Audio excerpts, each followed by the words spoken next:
let me. This I'll impart to you, for it's now or never. I give my heart to you forever. You wouldn't fool me, would you? You shouldn't fool me, should you? Could you be true now, could you? Or would you want someone new? Don't let me think I own you, then make me wish I'd never, never known you. You wouldn't fool me, would you? Because I'm not fooling you. Okay, you fans of the dazzling, outstanding Bette Davis, this is the second part video that I started with in January of where Bette Davis lived in the 1930s. Okay, when she was living on Vine Street for a couple of days, her mom was able to rent a bungalow here on Alta Loma Terrace up above that 1920 era built Bolognese Campanella Tower.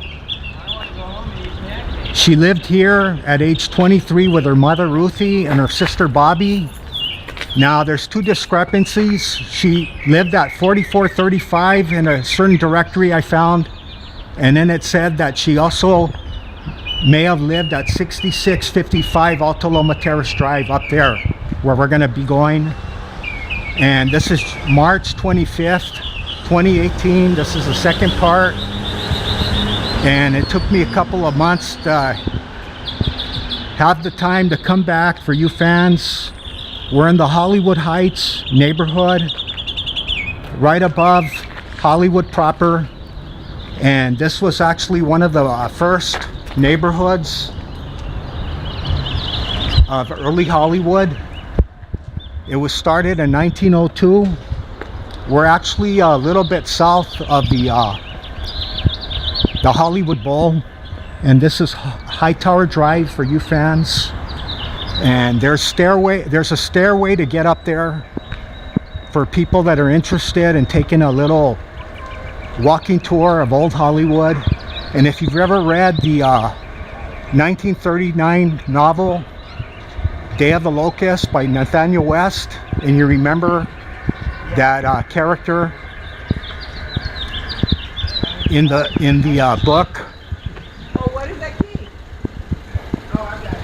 he would trudge up these hills, and this is where I always pictured him living. His name was Homer Simpson.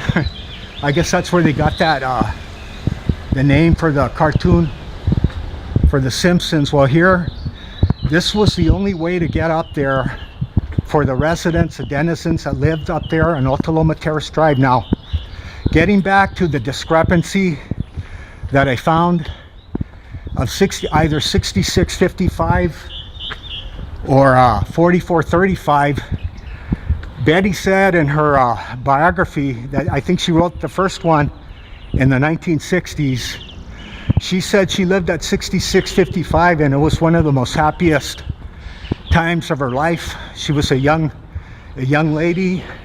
She made her first 7 films on Alta Loma Terrace while living there. And now the 6655 address was torn down in 1964, and you can read about that. And it was called the Siege of Fort Anthony, because this guy named Stephen Anthony, a World War II Marine, it was an eminent domain battle because they wanted to tear that cottage down that Bette apparently lived in the 1930s for the Hollywood Heritage Museum.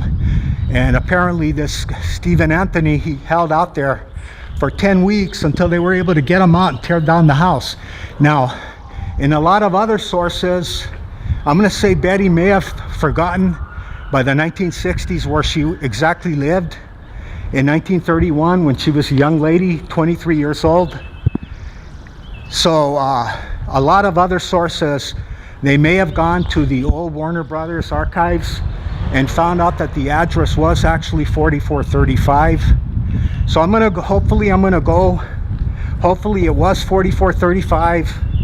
I'm gonna go by that, and if it's not even the correct one, then it doesn't matter, because at least you fans know what this neighborhood looks like. It's still extant, old Hollywood. A lot of the old silent era film stars, directors, screenwriters, they lived up here in the early silent film era. And there were in fact a couple of longtime denizens of Hollywood Heights neighborhood was Claude Rains, who incidentally, if you're a big Bette Davis fan, you know that he was he starred with her in the 1944 Mr. Skeffington. And then Xavier Cugat, the Spanish band leader, he lived here for a long time. And let me just parenthetically add that Xavier Cugat, his brother Francis Cugat, he's the one that did the most famous book cover in literature for the first edition in 1925's The Great Gatsby, F. Scott Fitzgerald seminal book. So that was Xavier Cugat. And also in this neighborhood, they said in the 1950s, all the directors, movie stars, screenwriters that were getting hounded by the House Un-American Activities Committee, they said that they lived up here. It was a sanctuary. They wouldn't be bothered by the press, by people calling them communists and Reds. Well, okay, so let me also parenthetically add here, before I go up there, that for you Kurt Cobain fans, on Alta Loma Terrace at 6881, Kurt Cobain, he lived with his wife Courtney Love. He lived at 6881 in 1993 while riding in utero. So that was just a little interposition there for what it's worth. So let's go up there. We're gonna climb the stairs, however one gets up there. I have the directions, and we're in the Hollywood Heights neighborhood, and I highly encourage you fans of Hollywood and of course popular culture to read Day of the Locusts.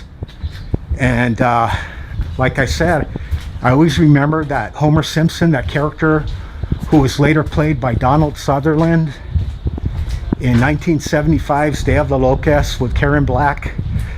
I always remember when I was reading that novel how he would trudge up this hill in old Hollywood, and I pictured, wow, that must be the Hollywood Heights neighborhood, because I was one of the first, and that's the neighborhood that has all these stairs. Still extant, of course, thankfully. And as you can see the old Spanish tile. So let's go up to Alta Loma Terrace. Like I said, I don't know which one, 6655 or 4435. A lot of books say 4435. Of course, when Bette wrote the book, she was clear as a bell. She never lost her clarity of mind. So she might have been correct, 6655. She even took a picture and put it in her biography. So let's follow me, you fans. Let's go up there to Alta Loma Terrace to see where the young 23-year-old Bette Davis, where she lived, and she made her, while living there, her first 7 films for Universal and Warner Brothers, and where she lived with her mother Ruthie, Favor Davis, and her sister Barbara Harriet. Okay, let's go, you fans of that fantastic actress Bette Davis. Okay, let's go.